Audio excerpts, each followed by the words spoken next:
Hello again, everyone, and welcome to another episode of On the Range Podcast with Warhog Tactical and Kelley Defense. I am your host, along with my co-host, Rick Hogg. I'm Mark Kelley. Wherever you are, thank you for making this part of your day. And today we have a special show. But we're going to do some housekeeping first. How's it going today, Rick? Man, Mark, it's going great. I just want to thank the viewers, listeners out there for giving us your most precious commodity, your time to tune in.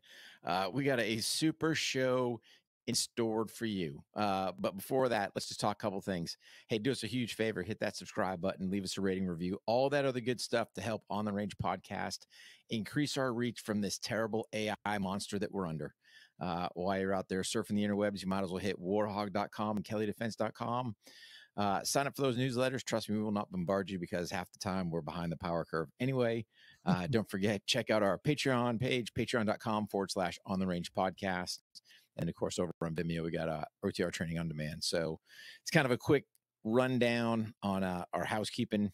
You can check out our class schedules on both of those sites as well, because 2023 is starting to fill up. So it's going to be definitely a busy year. But yeah, man, let's just transition right into our guests. So we got Jon Imperial.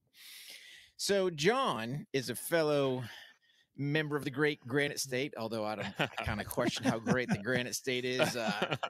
A motto who's live free or die, but now live free or die, baby. Now the mass holes have infiltrated into that great state and turned a beautiful red state into blue. So it's one of those weird states that votes a Republican governor, but then Democratic or liberal, everything else. Makes you question. So, well, let's think about it. The Sununus, right? So I didn't even give you a whole intro. I'm gonna do this real quick. Jon was a LEO K9 handler in the Army, but yes, you're on it, right? But the key thing with New Hampshire is, let's think about it. The Sununu Power Hour, right? So when I was growing up, and I won't date myself, but Chris's dad, he was the governor, right? And then Chris's brother, who was a couple years ahead of me in high school, he became the governor. Now Chris is the governor, right? So the Sununus, when it comes to gubernatorial leadership up in the state of New Hampshire, they're there. And really what they should have done, live free or die, is put up a big old fence on that southern border and keep them savages from the Commonwealth rolling up, sucking all the goodness out of New Hampshire. Increasing that tax rate and all that sort of stuff. Dude, it's just, the whole demographics up there is totally flopped over. And then you got an interesting story, because you used to live over in Derry. I was in Salem right next door. So back in the day. Back in the day, man. Back when the state was great, and the mess holes stayed on their side of the border, we stayed on ours, because I don't know if you remember, Massachusetts used to have the mandatory 1-year jail sentence for a handgun. So did they really? Oh yeah, dude. There were signs posted. So you want to talk about a border? There were signs posted anytime you're going to cross into the Commonwealth that stayed. It was the mandatory 1-year jail sentence for a handgun. So it's like you're cruising going, oh, I just took the wrong road. I got to whip a Yui, man. I'm going to jail. I'm out of here. That's insane. Savages. Yeah, dude. Now I haven't. So I don't know if something changed, because I haven't seen the signs. So I haven't at all. No, I haven't at all. It's a great place to grow up. Like you were saying, I grew up in Londonderry, was dairy cop for a little bit, and then moved up north to the city of Berlin, where I left full time the beginning of last year. But in New Hampshire itself, it's definitely one of those states that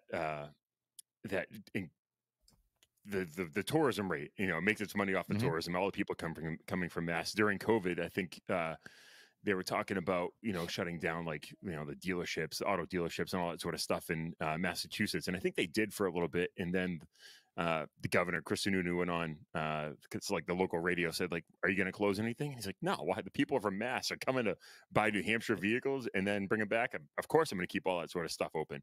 Yep. I miss the freedom of the gun laws of New Hampshire, but thank God for HR 218. And what? Oh, okay, hold on, man. You got to educate me a little bit, right? What's going on? For what do you mean? Just gun laws, right? Because I will tell you, back in the day, right, there were more gun laws about BB guns than there were firearms, right? Yeah. It was. Yeah. live free or die. What else do you Yeah. need to say? Nothing. Right. Yeah. So Well, I mean, what's going on now? well, I mean, I to be honest, and I haven't done too much research into the Massachusetts laws, only the ones that you know are particular to me because of Mhm. HR 218. Mhm. Being law enforcement still, it doesn't include me in a lot of laws. Sure. But one thing I did like about New Hampshire was recently that the ATF, well, actually, Chris Sununu signed into law that unless New Hampshire law, if it doesn't word for word agree with the federal law when it comes to gun crimes or firearms laws, Mhm. if it doesn't word for word match up with New Hampshire law, then New Hampshire law enforcement cannot assist the ATF in an investigation.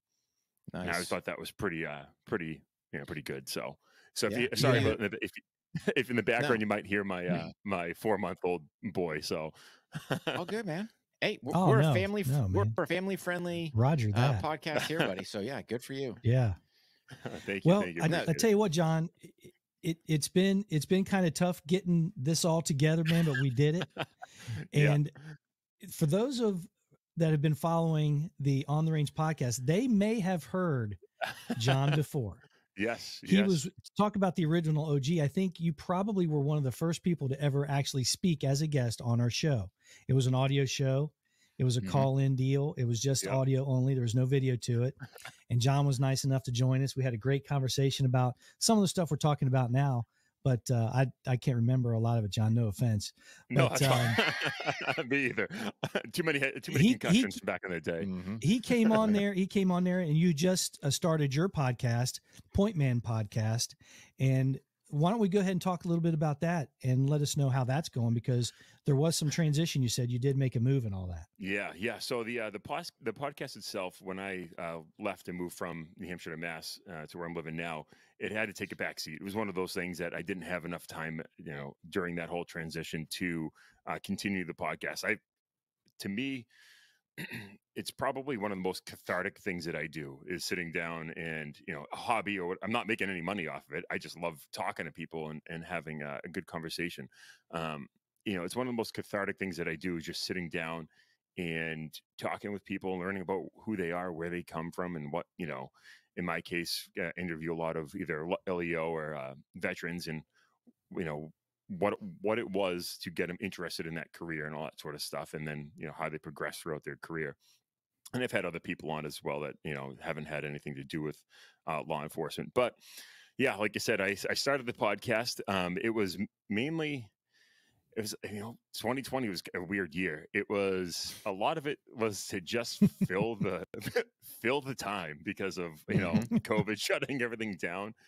But at that same time, I had read on Blue Help that for those of you who don't know, Blue Help is an organization that helps with law enforcement suicide, and they keep statistics on it. And I had read that more officers had died, or excuse me, had died by their own hand as the suicide than in the line of duty in 1 year. And I had a friend kill himself. That was law enforcement, and I've had other guys that I knew that had passed away from suicide. And it was just one of those things that, I had gone through my own struggles with mental health. And when I entered law enforcement in 2010, it was the stigma of, let's not talk about it.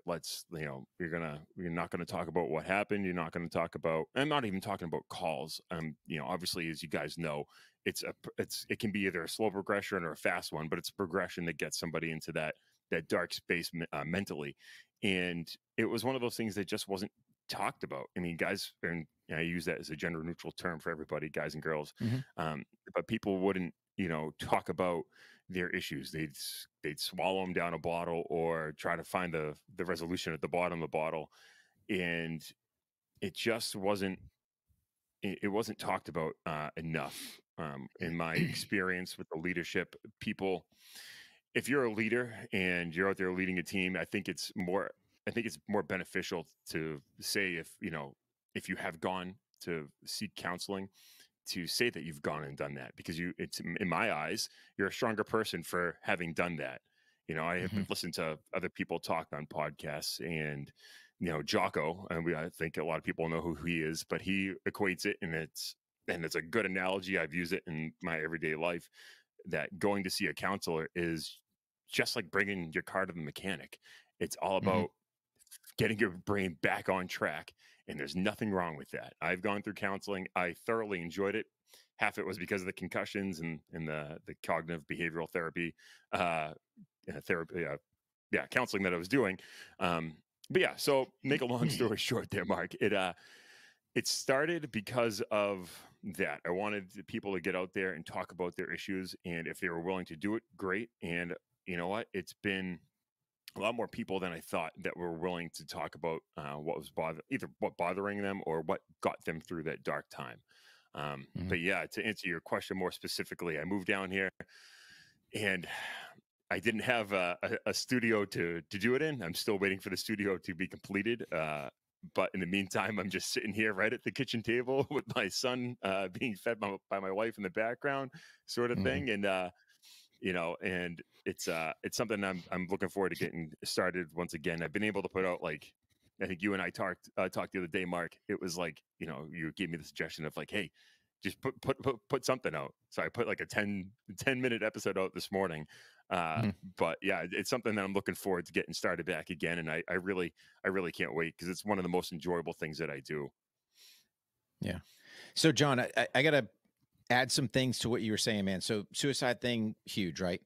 A couple points I want to add. So one, you brought up the whole TBI and all that other stuff. And it was funny because I was talking to another buddy of mine today that conversation came up. And believe it or not, shortly after his, we're talking like within days, he started becoming suicidal. So I've always thought of it as, hey man, you get the rug pulled out from underneath you, or you got some demons in your closet.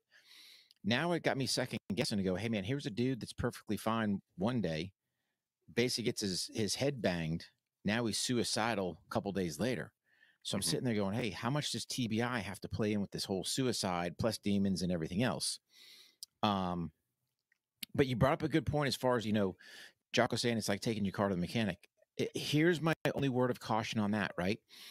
Is, again, I had another buddy of mine who was afraid to talk to somebody else because he's like, well, I'm not a therapist. Dude, you don't need to be a therapist. You Exactly. need to be a friend. Yeah. A therapist they're experts in the brain and how the brain works. You know what I mean? That's what their job is. That's what their profession is. I don't need to go talk to somebody who has done exactly what I've done. And same thing with the veterans and law enforcement out there. You don't need to go talk to somebody who understands it to a T. Yeah, it may help if they have a general understanding of where you're coming from, but they're experts in the brain and how the brain functions and how it works. Right. But here's my point more, John, right? Just to clarify. So it was a buddy of mine was saying he couldn't engage with another friend of his because he wasn't a therapist. He didn't think he was qualified. Gotcha. Yeah. And that's my driving point is, hey man, if you've got a buddy struggling, don't sit there and go, man, I'm not a qualified mental health professional. No, dude, you're his friend, right? Yeah. Be a friend, because at that point, in my opinion, that's more important than that therapist, because you've got that relationship already established, right? If he's in that dark place and he's encroaching in that spot of no return, get involved, right? Yes, exactly.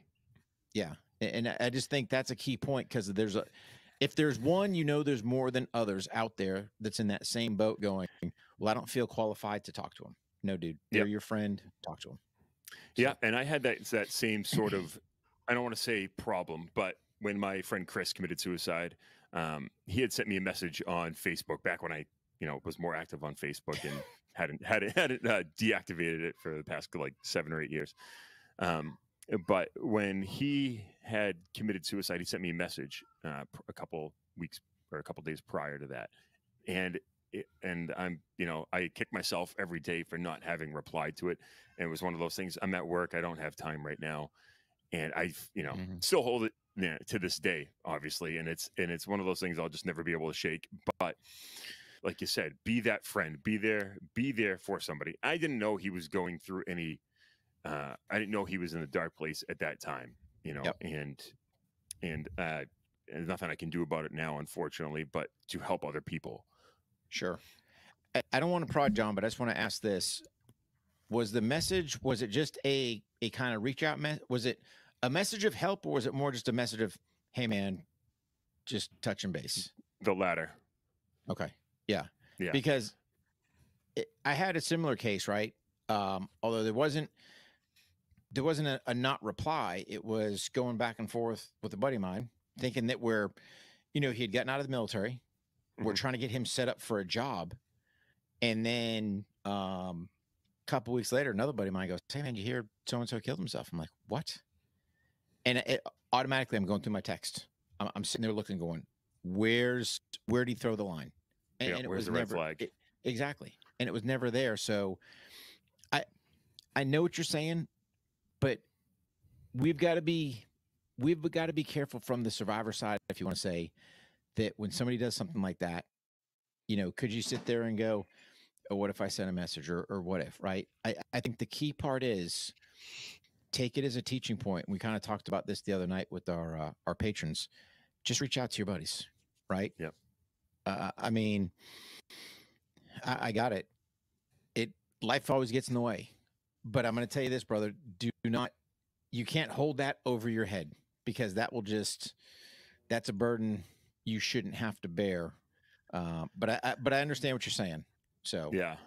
It's like you said, it's being there for people, and it doesn't need, just because you're not a certified therapist or a counselor, or however we want to term it, be there for your buddy. The Army, what's your battle.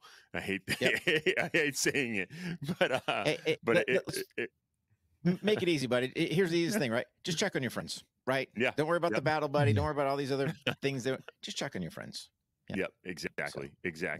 Yeah. So it's the podcast is hopefully getting started back up, and when it does, well, I'm gonna throw a shameless plug right now and just go to Pointman podcast on IG and slam that subscribe button as well.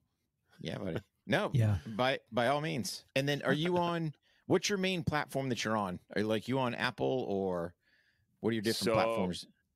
I'm on every platform. I should be on Spotify, Apple. I distribute it to Buzzsprout, and it goes from there. There you go. I'm very computer illiterate at 35. I want to step away from the computer as much as I can. Join.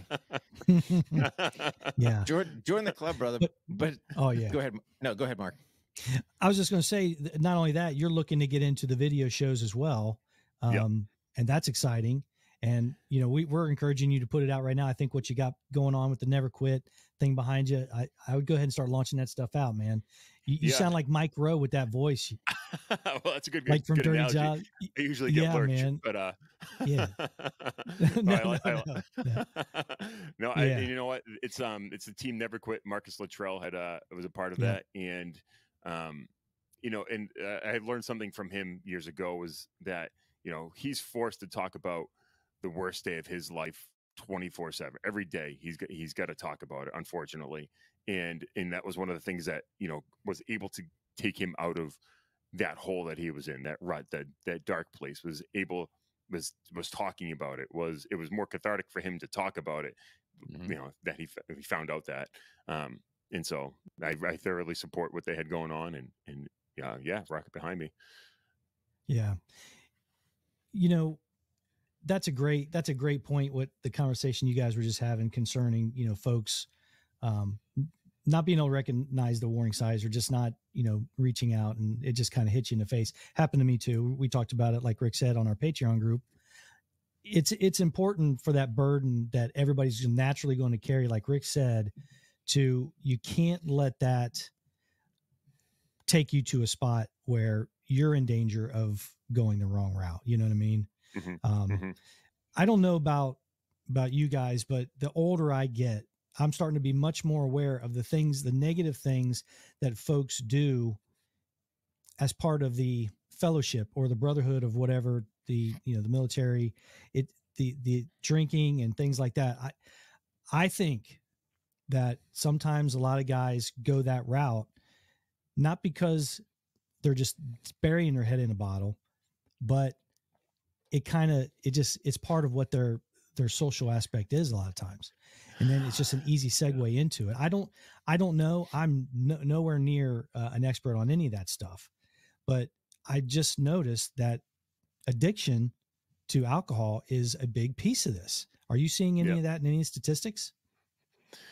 I haven't seen anything like that. I bet you that it is. I haven't honestly looked up anything to say, what rate of the alcoholism is, but I see a lot of guys that I have worked with that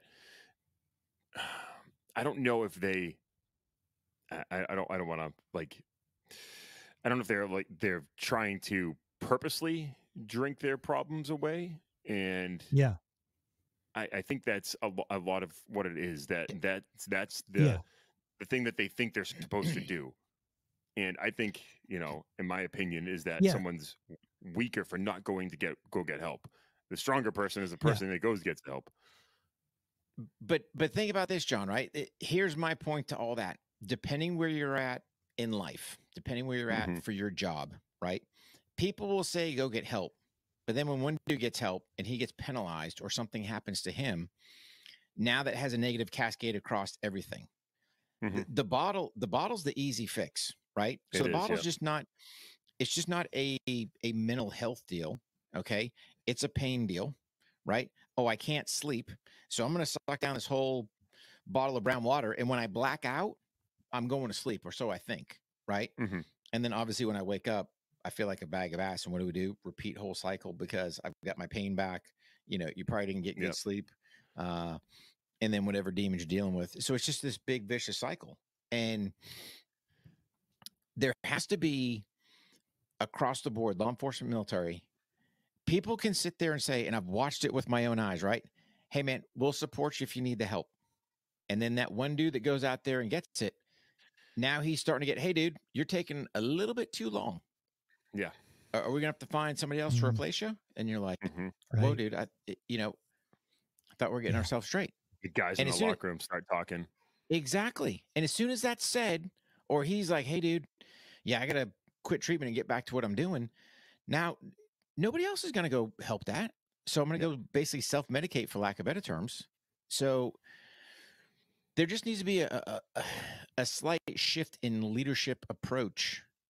And if you're going to be a good leader, support your dudes. And if they need some help, go give them some help, man. Get them the help they need, and you'll get longevity out of them.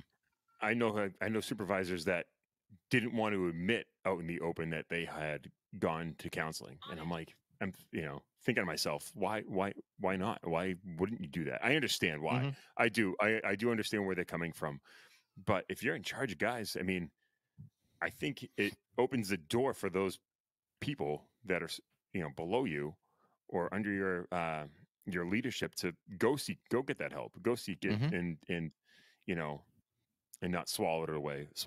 Excuse me. Yeah. But those stigmas are strong though, man. Yeah. Has the Army changed since when you enlisted there, Rick, did it change from when you enlisted to when you left? Do you believe?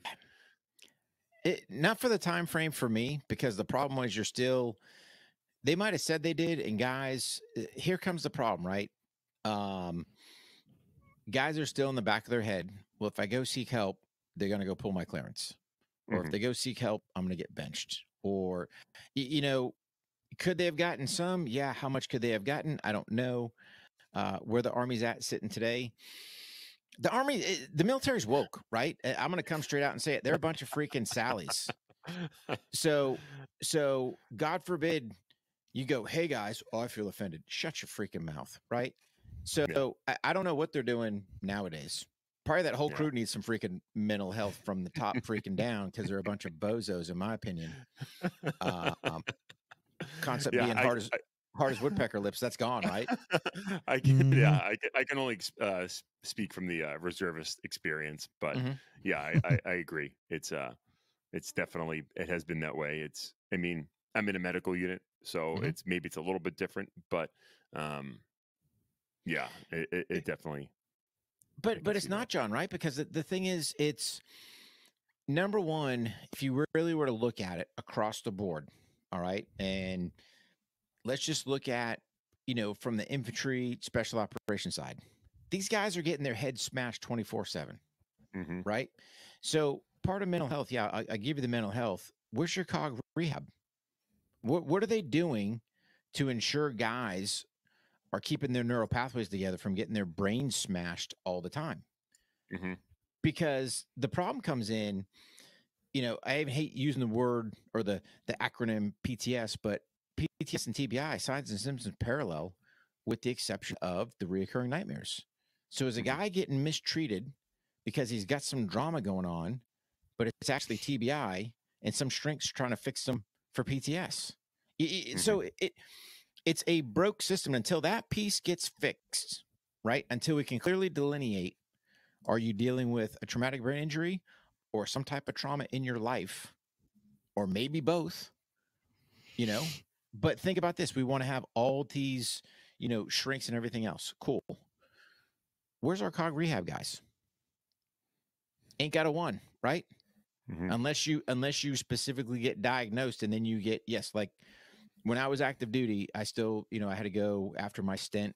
I had a 6-week inpatient stay at the VA. My treatment afterwards was going to Intrepid Spirit and, dealing with a speech therapist who is your cognitive, that's a bad play on words anyways. It really is a speech therapist. There's nothing wrong with my speech, but they're the ones that's going to help you get your brain straight. How come we don't have more of those? Yeah. There's a concept for you, right? Yeah, I agree.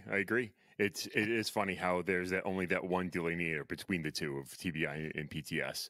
Mm-hmm. And, I like the fact that you're calling it PTS and not PTSD.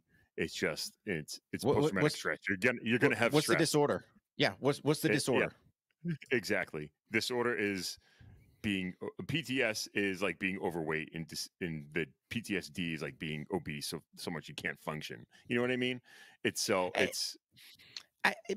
I don't see the disorder, right? So if your brain's jacked up, right? So why don't we call it TBID? Where's the traumatic brain injury disorder? I'm just asking the question. Yeah. Right. Because some shrink, it was probably PTS back in the day. And they said, "Oh, let's make it PTSD." And look at me, I'm a smart dude. Yeah. But I don't know, brother. I like to refer to it, right? Here's my thing: combat grief. Take the whole PTS crap out of it, because everyone's grief they deal with is different, right? Is it self-inflicted, your own, from lost mates, pain to family, things you saw on the battlefield or on the job or whatever, right? Mm-hmm. Need to change some stigma to it, because if you're sitting there going, "Hey man, I got PTS. Well, what's the reoccurring effects? How does that affect your clearance? Oh, are you seeking mental health help? Yep. Oh, people think they're going to get their clearance pilled. It's like, hey dude, I'm dealing with some crap. I just want to get straight. So I think it could be done, but it's just not being done in the right way. And then we need to educate dudes. Just be a friend and talk to your mates, man. Help them out when they need it. So exactly. Now, I don't mean to put you on the spot, Mark, but has it changed since when you I say enlisted, when you joined the PD to where it is today? It has a little bit. But still, I mean, just like in the Army, these guys are brutal. Guys and gals are brutal.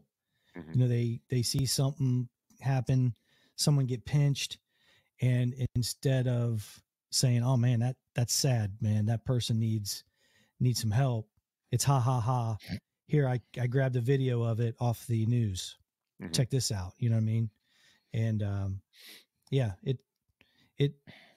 they're savages sometimes, and they're not meaning to be. It may be because they're having issues and they're trying to kind of deflect. I don't know. Yeah. But maybe it's just because I'm older and I have, Rick and I both have family members now, young people that are doing this job. And I'm just a little more aware of it. Maybe I don't think I care anymore. Maybe I'm just a little more aware because I'm not 100% focused on this job. And we've talked about this before too, John, with Rick and I. Can't recreate what you were doing before. You can't recreate that stuff. You got to recognize that your role changes, and you can't have nothing else going on. You can't have nothing else going on. They pull that away and you're done. You've aged out. You got to go. And it's a struggle for these folks. They associate so hard with it, and they put their entire energy and life into it, at the neglect of everything else, including themselves and their families. And then all of a sudden it's gone. It's a tough transition if you're not able to start kind of pivoting, accepting other roles, leaving when it's time, all that stuff. Yeah. It's tough. Yeah, it was. I definitely felt some of that, especially at the 12-year mark. It was, I kind of become the old grumpy guy, and maybe I'm just giving myself that title, but that's how I felt, and I knew my time was coming to an end. And with regards to my career, it was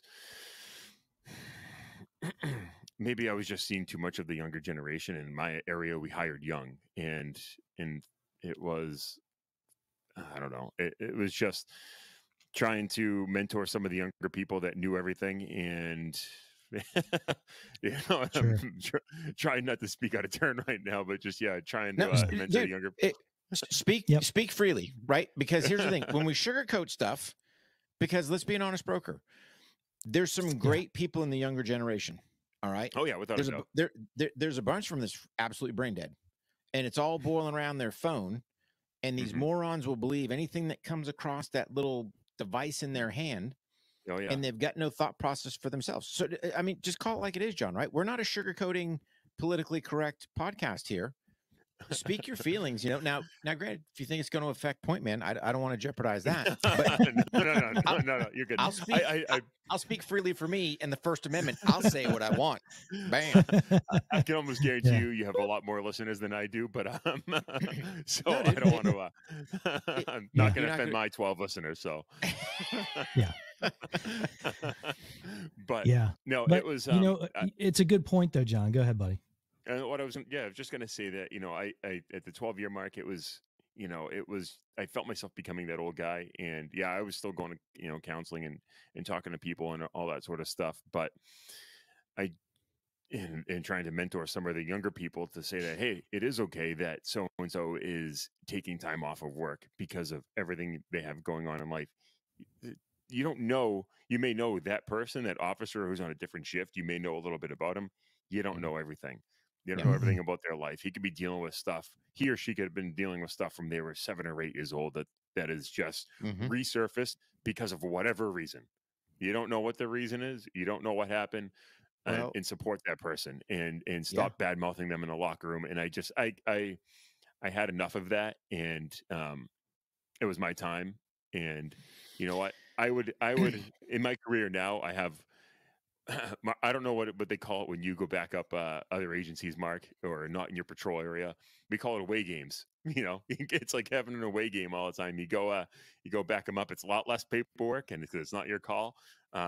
So my career now, it's like an away game, 24/7, because I do the EOD stuff for the dog, and it's pretty much about it. And there's a lot less stress. I go back to work and I do hear about some of the things that are going on, and I'm just like, yep.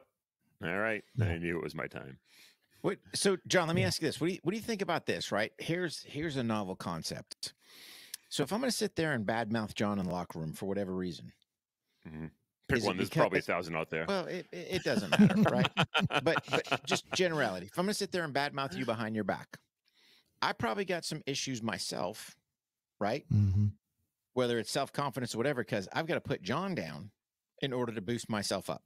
Yeah. And I sit there and I look at all these people that want to backstab verbally and everything else. And, you don't want to talk to Mark. He's no good. No, John, he's that guy. He got that. Yeah. Really? Why? Right? Yeah. If they're struggling, go help them. If you're truly, part of a team, go help your buddy out. I got it. If you guys don't get together, that's cool. I mean, there's been plenty of people in my life that, hey, we'll work together. We won't drink beers after work together, right? Isn't that funny? You die for them, sure, being deployed, but you won't have a beer with them, sort of thing. Nope. It's kind of it's a weird conundrum. But it's not though, right? Because it's business. Nothing personal. It's just business, right? So at that point, hey man, this is just business. We need to mutually work together to survive whatever, potentially life-taking event we're dealing with. But at the end of the day, that doesn't mean when work's done, hey dude, I'm not going to put some fake face on and go, hey man, you want to go get a beer? Now, if you're trying to bury the hatchet or fix that relationship, okay, maybe. But I've seen there's been some conflicts with people, right? I mean, not everyone gets along well. And the prime example, hey man, so and so was basically backstabbing me behind my back. Screw you, dude. You know, you might sit there and go, hey, dude, what's your drama? Oh, nothing. Were you saying this? No. Okay, so I know you're a liar. But yeah, we'll do what we got to do. But I'm not going to go, build that relationship. Now, somebody else, yeah, absolutely. But it blows me away that we sit there and badmouth our own. For why? To make myself look better? Really? Selfish. We tear the law enforcement especially tears themselves apart. Dude, and I don't get it. I don't get it. You know what? You know how it is. You know how it is. Some guy gets that you're going to firearms training. And then six people say, "Well, that motherfucker can't shoot at all. Why is he going to firearms instructor school?" Or whatever it is. It's stuff like that. And it's just, you know what? I got so sick and tired of it. I'd rather change my son's diapers than hear that bullshit. But think about it, John, right? So my man, he's a bag of trash out on the road. We'll go put him as the firearms instructor, right? Get him off the road. It's like, what are you people thinking? The guy that's supposed to teach the life-saving skill that shouldn't be out on the road anyway. How about we just fire him? Right? Yeah. Here's a novel fact. Hey, dude, you're not performing, right? You've been just like the Army. You've been counseled. You've been given direction. You can't perform. Nothing personal. Have a nice day, right? Yeah. Boom. Run. If the military and law enforcement would be run like a business, right? Oh, there's a novel concept. Yeah. Right. Show me where's the books at. Oh, hey there, Johnny Law. You're 100 pounds overweight. You struggle to call every single time. I don't think you actually are. I think the range master's sitting there poking holes in your target, get you by, and you haven't done a single arrest all year. Yep. What's up? Now, granted, he should have been caught up to that point and said something too and had some corrective action. But there comes a point you just got to go, hey, dude, nothing personal, just business. Yeah. You're fired. It's just business. Go somewhere else. Talk about people. You can only mentor people so much and for so long. And there eventually comes a point where you need to. Well, there's a key. Yeah, there's a key between mentoring and driving, right? Right. If I've got to drive a guy, dude, he ain't worth the drive. Mentor, dude. I will teach you, barring you're continuing to learn and change and adapt. But if I've got to sit there and push you behind your back, dude, you're not the guy I want. Yeah. I don't care what field you're in. Yeah. And I was that type of cop where I didn't judge. A lot of senior guys, a lot senior than I, judged people off of the amount of rest they made as if they were a good cop or not, and that just wasn't me. I was not that sort of person, and a lot of bad mouthing came off of that. Well, you only made 30 arrests this year, yeah, but you know what, man? I may be 6'4", 6'5", 240 pounds. Like, I still love doing the community stuff. Like, I that's just me. You know what I mean? And I'm not bagging DUIs as much as I was when I first started, but dude, I have 10 more years than you do. So stop, stop talking shit. But yeah. I want to pivot a little bit and go into what you're doing now and what you're going to do next. But first, Rick, you know what time it is? Yeah, we know what time it is. We got to bring up Manscaped.com. They show a lot of support for the OTR universe, and they help make this happen, bring guests like John on. So our friends at Manscaped are helping to keep your driveway safe and clean during these winter's conditions to make sure that you do not have another silent night in the bedroom. So make sure you go to manscaped.com, use the promo code OTR20, save yourself 20%. That's a boatload of cash, Rick. Yeah, and make sure that you get that free shipping. Take advantage of it. There's no reason why you should be paying retail. We like to say retail is for suckers. Yep. Here first, friends. They got the platinum package. Now, Rick and I, full disclosure, we got sent the lawnmower 4.0, the weed whacker, and the shed bag. And we also got some other products that we use in the shower. Yep. I'm sold, bro. I'm sold. Dude. I've never smelled so good. I'm sold. Dude, I got to kick mama off, man, right? She's like, oh, I said, woman, back off. I got to go podcast. Not right now. Oh, yeah. Yeah, man.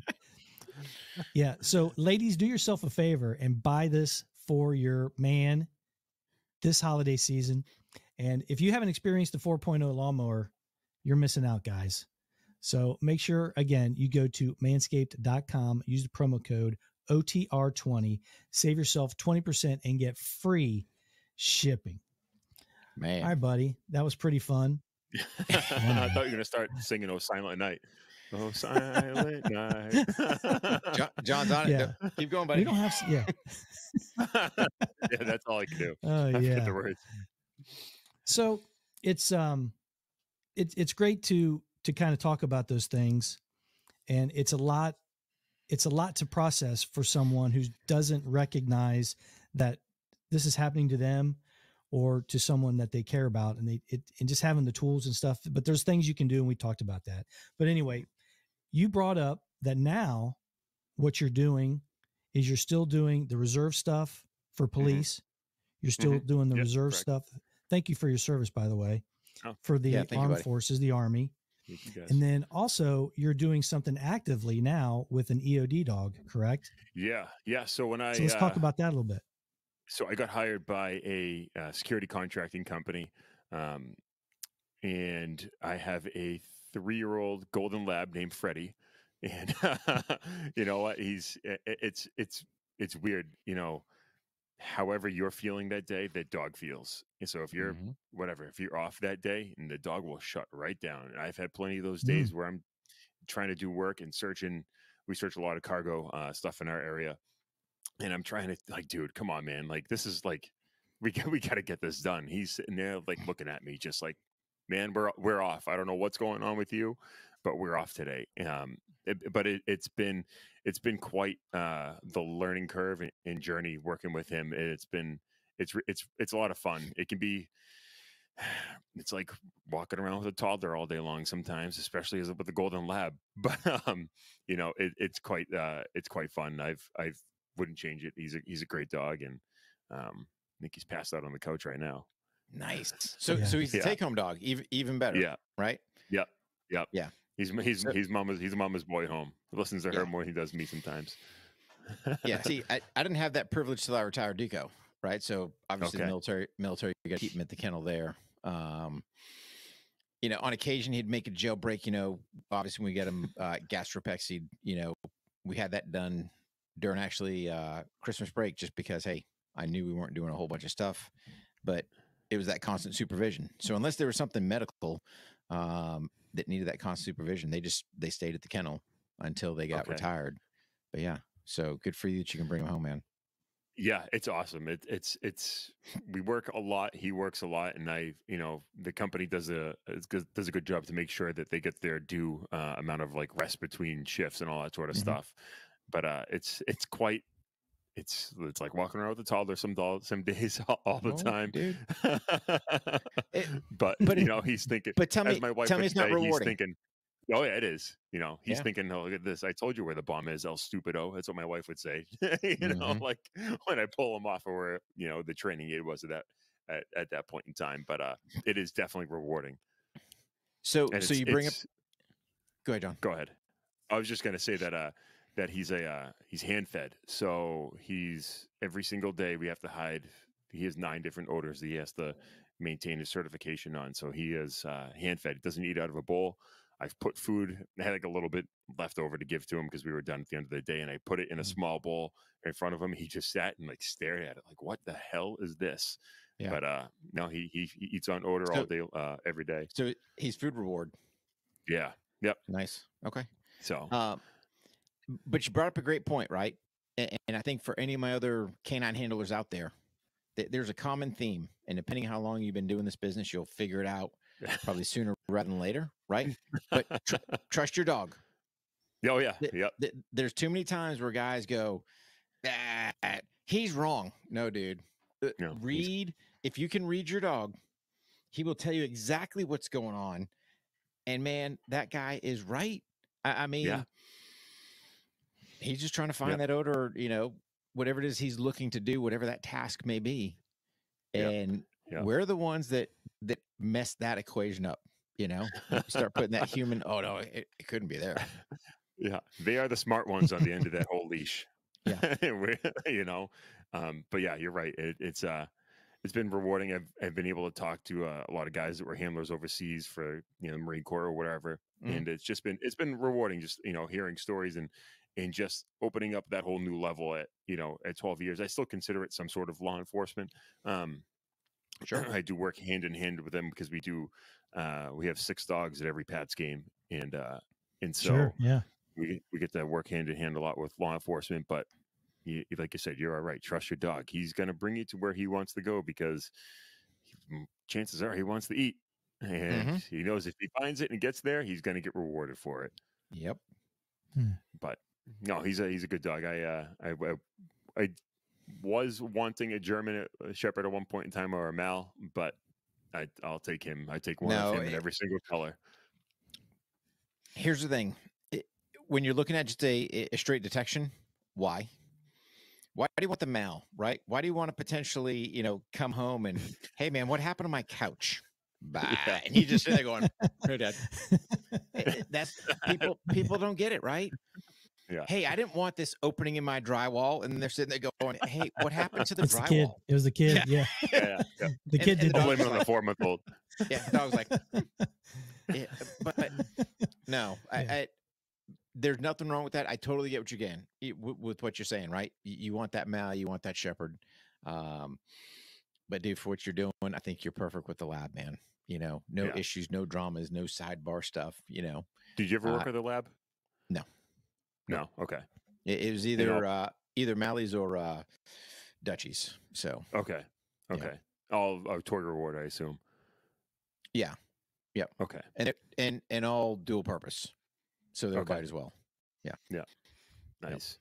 Nice. Yeah. No. So that's what I'm doing now. It was a good transition. I had worked for my father-in-law doing construction right after the move. I worked with him for I call it like 7 months, and I just found out that you know what, I'm also the dumb one at the end of that hammer too. It's I can't build anything. So Well, Yeah.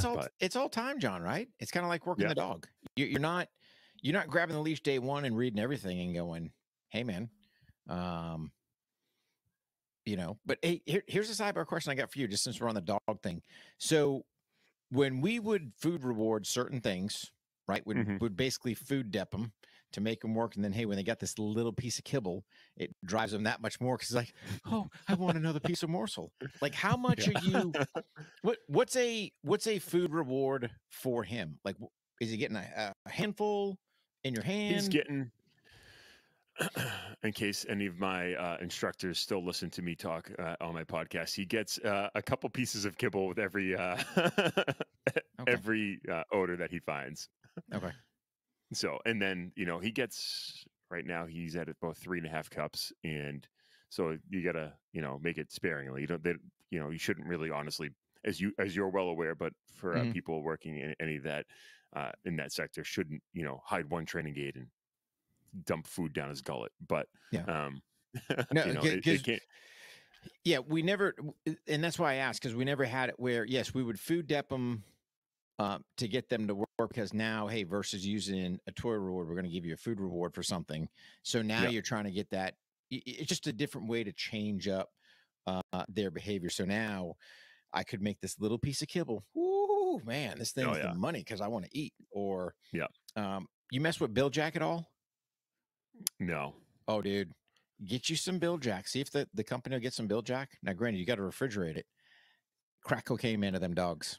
Oh, really? Oh, yeah. You can roll it up into like a small little meatball size. Dude, they will lose their mind. It's like, I'll work even harder for that yumminess. It's like, kibble? Rubbish. Give me some of that Bill Jack. All right. So, all right. Yeah. Just try that just try that as a variable, man. And just see if you don't, just try it out. Do I get better drive out of them just from the Bill Jack? And you kind of, the deal, man, the whole variable reward, a little Bill Jack today, little kibble there. He doesn't know. Change it up on him. That's it, man. It's funny. Yeah.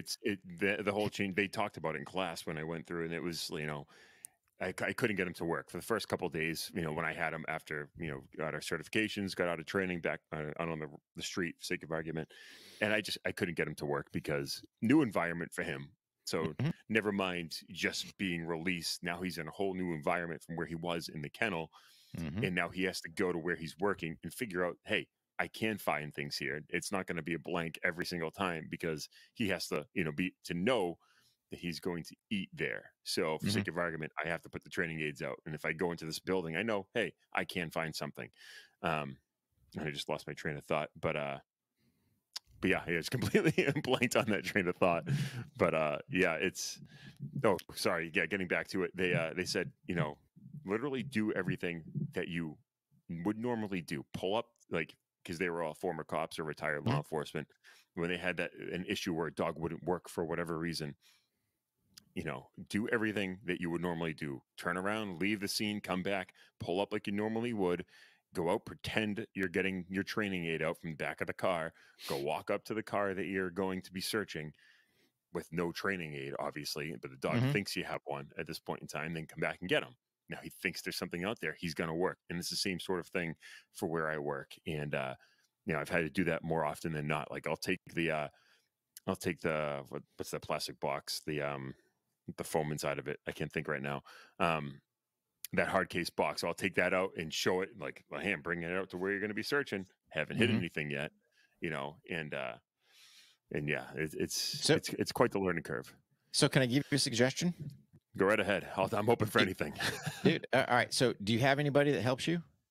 Yeah. Okay. So here's what you do. Have them put the aid out, right? So let's use a vehicle, for example.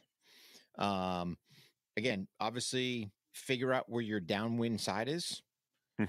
So now basically park the vehicle on the downwind side, get him out. He's like, well, Dad didn't go put the aid, and let him just kind of sit there. He won't want to work in that case, but if he starts catching odor, you'll see that. Oh, hey, yeah. What's that? And let's move to source. And then at that point, we start doing that enough.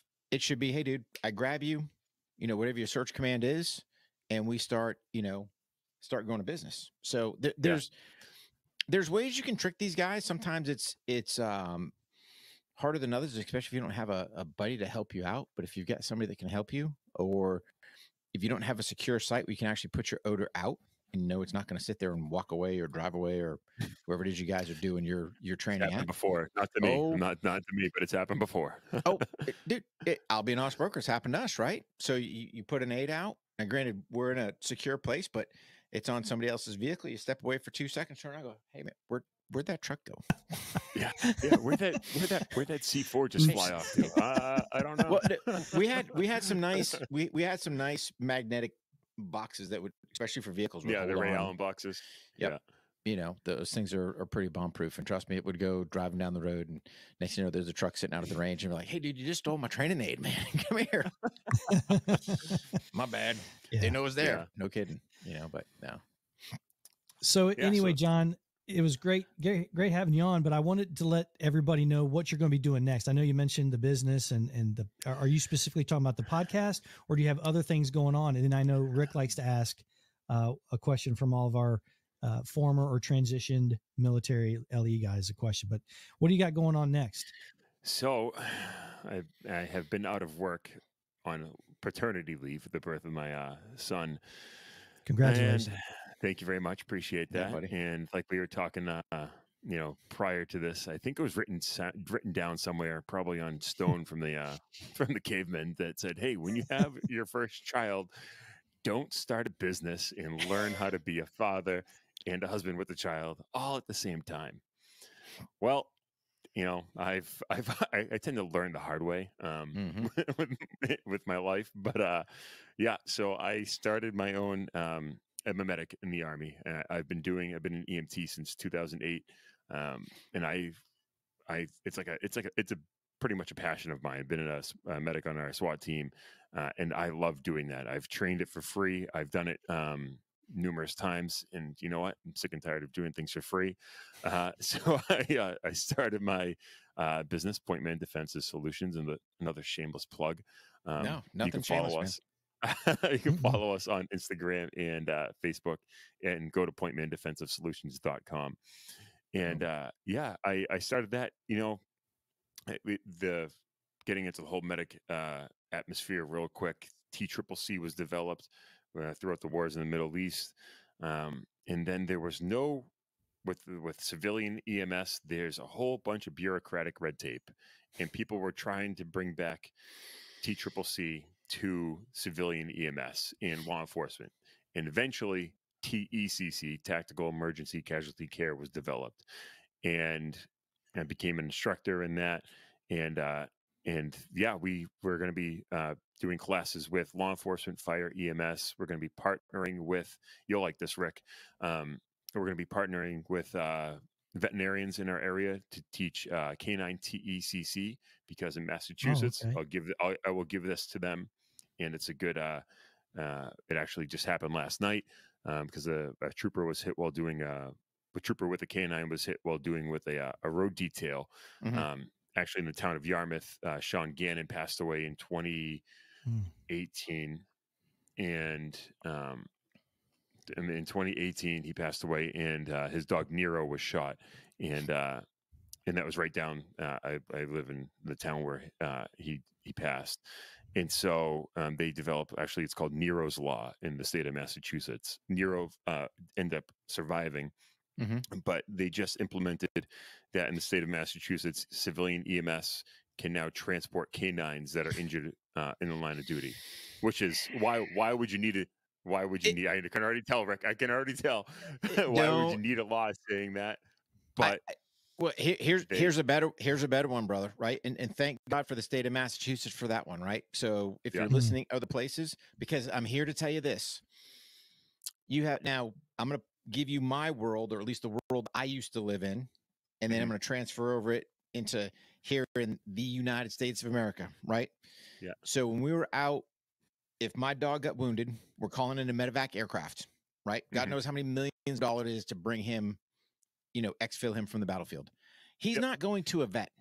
No. He's going to a cache that's, a hospital for humans, and a human surgeon is going to go save his life.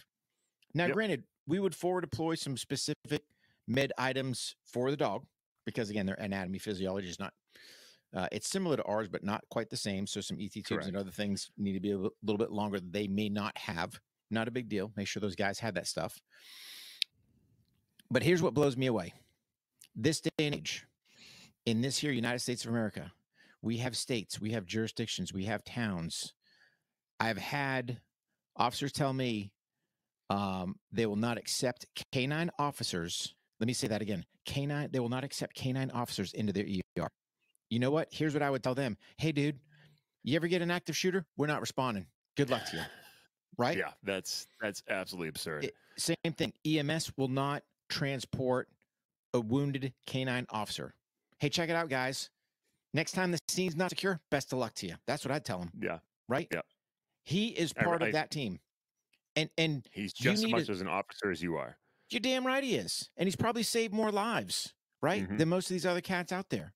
Now, good for the state of Massachusetts for putting into law, but shame on the rest of you savages for even refusing their care.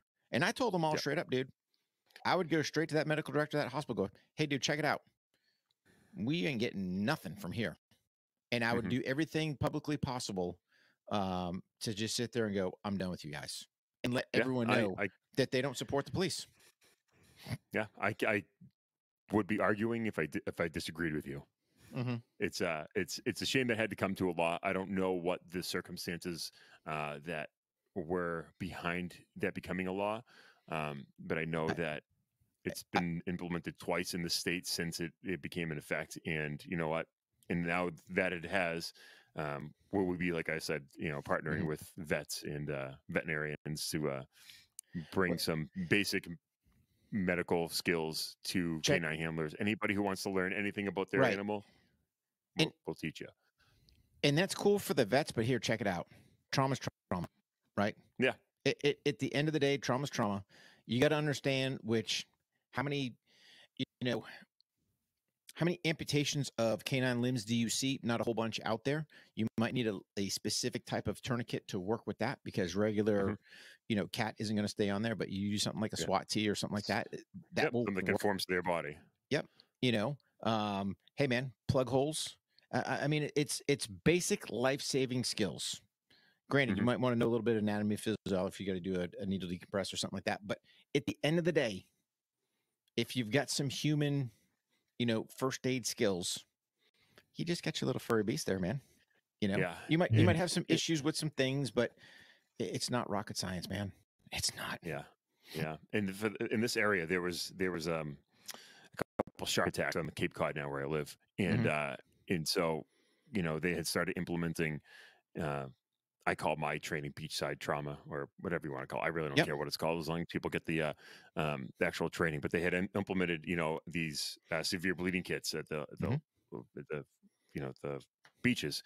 And how many people actually know how to use that sort of stuff? Probably. I hope there's got a lot more people than I'm thinking, but I bet you it's not that many. Dude, and you don't want that to be that first time when you're bleeding out for whatever reason. Whether you got hit by a boat prop or you get bit by a shark, whatever it is, you don't want that to be the time when when someone's actually learning how to use the equipment. So, no, and you bring up a great point. And me and Mark have seen it in our classes where, these officers have tourniquets still in the plastic. And I sit there and go, "Are you even trained?" But I got to say this, John, and then I'm gonna pass it over to Mark. But I can tell you why Narrow's Law got passed. Because I've talked to officers in the past that have been refused care, right? And that's why probably exactly what happened. And I guarantee what ended up happening, if you really look at it, Nero's Law, there was probably a canine officer, and worse yet, he probably lost his partner, right? And he probably got somebody involved going, "Hey, these savages," and it might have been named after Nero for whatever reason, but these guys refused freaking treatment. Would be my bet. And again, I would just say this. If you are a healthcare professional that runs a hospital, does whatever, or rides EMS, and you will not put a wounded canine officer either in your ER or in your ambulance, quit. Yeah. Because we don't want you. Beat it. They're just as much of an officer as a You're human. damn right. You're damn right they are. Yeah. So, yeah. Whew, get me all fired up, man. Yeah, man. Get all excited. Talking about dogs, man. Yeah.